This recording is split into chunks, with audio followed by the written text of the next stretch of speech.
Cyber ആക്രമണ പരാതിയിൽ നടി ഹണി റോസിന്റെ മൊഴിയെടുത്തു.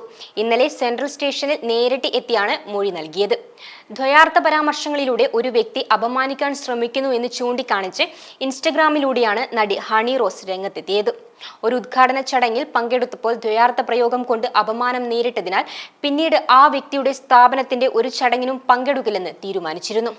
ഇതോടെ പ്രതികാരമെന്നോണം സോഷ്യൽ മീഡിയയിൽ തന്റെ പേര് മനഃപൂർവ്വം വലിച്ചിഴച്ച് സ്ത്രീത്വത്തെ അപമാനിക്കുന്ന കമന്റുകൾ പറയുകയാണ് ആ വ്യക്തി ചെയ്തതെന്നും ഹണി റോസ് കുറിപ്പിൽ പറയുന്നുണ്ട്. വ്യക്തിയുടെ പേര് പറയാതെയാണ് ശക്തമായ ഭാഷയിൽ ഹണി ഇതിനെതിരെ പ്രതികരിക്കുന്നത്. ഞാൻ പോകുന്ന ചടങ്ങുകളിൽ മനഃപൂർവ്വം വരാൻ ശ്രമിക്കുകയും കഴിയുന്നിടത്തെല്ലാം സ്ത്രീത്വത്തെ അപമാനിക്കുന്ന രീതിയിൽ എൻ്റെ പേര് മാധ്യമങ്ങളിലൂടെ പറയുകയും ചെയ്യുന്നുണ്ട്.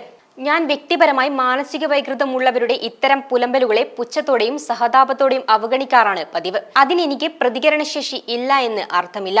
മറ്റൊരാളുടെ വ്യക്തി സ്വാതന്ത്ര്യത്തെ അപമാനിക്കാനുള്ള സ്വാതന്ത്ര്യം ആർക്കുമില്ല. സോഷ്യൽ മീഡിയ പോസ്റ്റിൽ ഹണി റോസ് പറയുന്നുണ്ട്.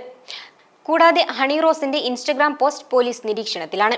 മോശം കമന്റ് ഇടുന്നവർക്കെതിരെ ഉടനടി കേസെടുക്കും. കൂടുതൽ അറസ്റ്റുകളും ഉണ്ടാകും. ഹണി റോസിനെതിരായ സൈബർ ആക്രമണത്തിൽ കൂടുതൽ അറസ്റ്റുകൾ ഉണ്ടാകുമെന്നാണ് വിവരം. 30 പേർക്കെതിരെ കേസ് രജിസ്റ്റർ ചെയ്തതിന് പിന്നാലെ അശ്ലീല കമന്റിട്ടതിൽ എറണാകുളം കുമ്പളം സ്വദേശി അറസ്റ്റിലായിരുന്നു. ടവർ ലൊക്കേഷൻ കേന്ദ്രീകരിച്ചുള്ള അന്വേഷണം പോലീസ് തുടരുകയാണ്. സൈബർ പോലീസിന്റെ സഹായത്തോടെ നടപടികൾ ഊർജിതമാക്കുകയാണ് കൊച്ചി പോലീസ്. വ്യാജ ഐഡികളാണെങ്കിലും ലൊക്കേഷൻ കണ്ടെത്തി പ്രതികളെ പിടികൂടാനാണ് പോലീസ് തീരുമാനം. നടിയുടെ പോസ്റ്റിന് താഴെ പുതിയതായി അധിക്ഷേപ കമന്റ് എത്തിയാൽ സ്വമേധയാ കേസെടുക്കുമെന്നും പോലീസ് അറിയിച്ചു. നടിക്ക് അമ്മ സംഘടനയുടെ പിന്തുണയും പ്രഖ്യാപിച്ചിട്ടുണ്ട്.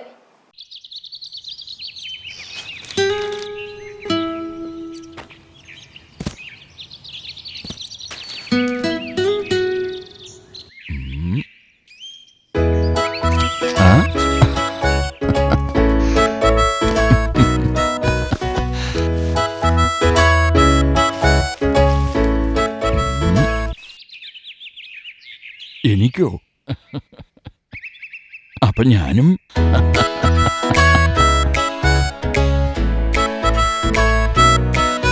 മനസ്സറിഞ്ഞു കൊടുക്കുമ്പോഴുള്ള ഹൃദയബന്ധം, അത് 50 വർഷങ്ങളായി ഞങ്ങൾ കാത്തു സൂക്ഷിക്കുന്നു. Shri Gokulam chits and finance, 50 വർഷത്തെ ഹൃദയബന്ധം.